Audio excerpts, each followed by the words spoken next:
ভাবুন তো, বিশ্বের সবচেয়ে শক্তিশালী যুদ্ধ জাহাজের ঠিক সামনে দিয়ে ইচ্ছে করে ছোট ছোট নৌকা চলে যাচ্ছে। একটা ভুল বোঝাবুঝি, 1 সেকেন্ডের দেরি আর পুরো মধ্যপ্রাচ্য জুড়ে যুদ্ধ শুরু হয়ে যেতে পারে।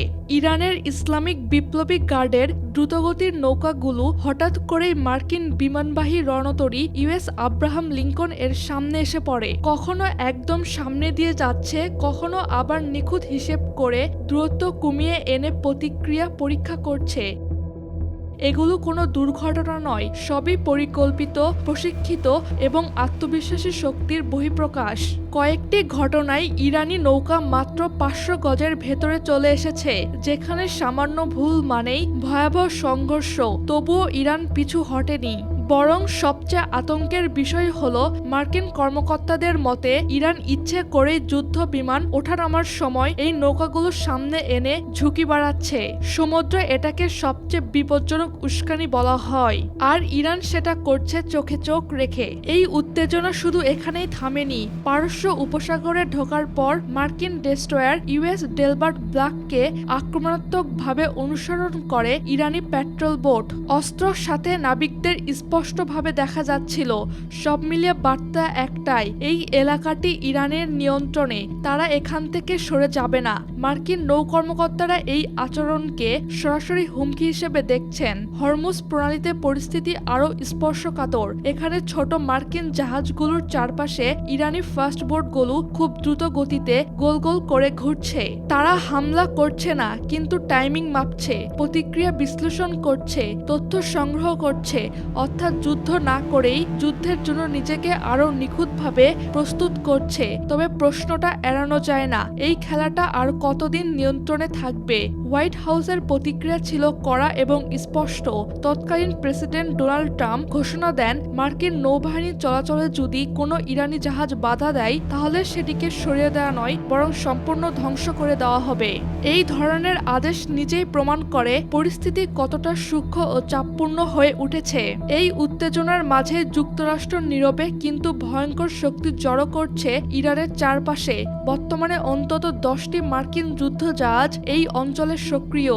এর মধ্যে আছে একটি বিমানবাহী রণতরী, 6টি গাইডেড মিসাইল ডেস্ট্রয়ার এবং 3টি লিটোরাল কম্ব্যাট শিপ। এটি কোনো প্রদর্শনী নয়, এটি সরাসরি যুদ্ধের জন্য প্রস্তুত একটি বহর। এই বহরের কেন্দ্রবিন্দুতে রয়েছে ইউএস আব্রাহাম লিঙ্কন নিমিটস ক্লাসের একটি এয়ারক্রাফট ক্যারিয়ার। এই জাহাজটির শক্তি এককভাবে একটি ছোট দেশের বিমান বাহিনীর সমান। এখানে রয়েছে F-18 সুপার হন্টেটের পাশাপাশি যুক্তরাষ্ট্রের সর্বাধুনিক যুদ্ধ বিমান F-35 স্টেলথ ফাইটার।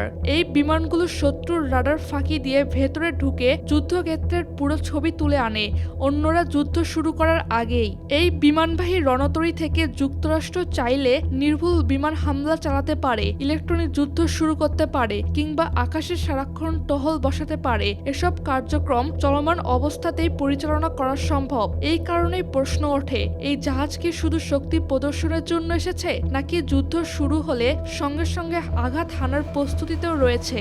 এই ক্যারিয়ারকে ঘিরে রয়েছে 6টি আর্লি বার্ক শ্রেণীর মার্কিন ডেস্ট্রয়ার। এসব যুদ্ধ জাহাজে রয়েছে অত্যাধুনিক যুদ্ধ ব্যবস্থা, যা একসাথে ড্রোন, যুদ্ধ বিমান, ক্রুজ ক্ষেপণাস্ত্র, এমনকি দূরপাল্লার ব্যালিস্টিক ক্ষেপণাস্ত্র শনাক্ত ও ধ্বংস করতে পারে। এই জাহাজগুলো থেকে ছোড়া টোমাহক ক্ষেপণাস্ত্র দিয়ে ইরানের ভেতরের সামরিক ঘাঁটিতেও আঘাত হানা সম্ভব, প্রায় কোনো আগাম বার্তা ছাড়াই। উপকূলের কাছাকাছি মোতায়েন করা হয়েছে মার্কিন লিটোরাল কম্ব্যাট শিপ। এই জাহাজগুলো বিশেষভাবে তৈরি করা হয়েছে অগভীর প্রাণী ও সংকীর্ণ প্রণালীতে যুদ্ধের জন্য। ইরানের ফাস্ট বোট মোকাবেলায় মার্কিন জাহাজগুলোতে রয়েছে বহুস্তরের প্রতিরক্ষা ব্যবস্থা, ভারী কামান, মেশিন গান, স্বয়ংক্রিয় ক্লোজিং অস্ত্র ব্যবস্থা, ক্ষেপণাস্ত্র, আকাশে হেলিকপ্টার ও যুদ্ধ বিমান।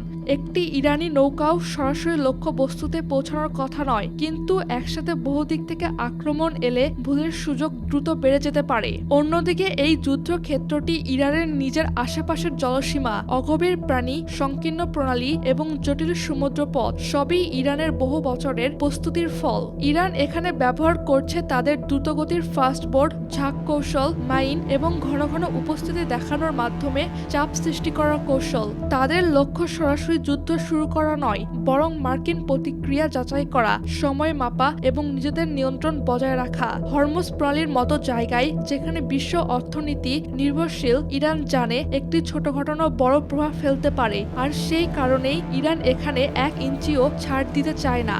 ওয়াশিংটনের দাবি এই মোতায়েন যুদ্ধের জন্য নয়, বরং ইরানকে চাপে রেখে আলোচনায় ফেরানোর জন্য। কিন্তু ইতিহাস বলে যুদ্ধ সাধারণত ঘোষণা দিয়ে শুরু হয় না। ইরান শুধু একটি দেশ নয়, এটি একটি যুদ্ধ কৌশল। ছোট নৌকা, অগভীর প্রাণী আর ধৈর্যের খেলায় ইরান নিজেকে করেছে ভয়ঙ্কর প্রতিপক্ষ।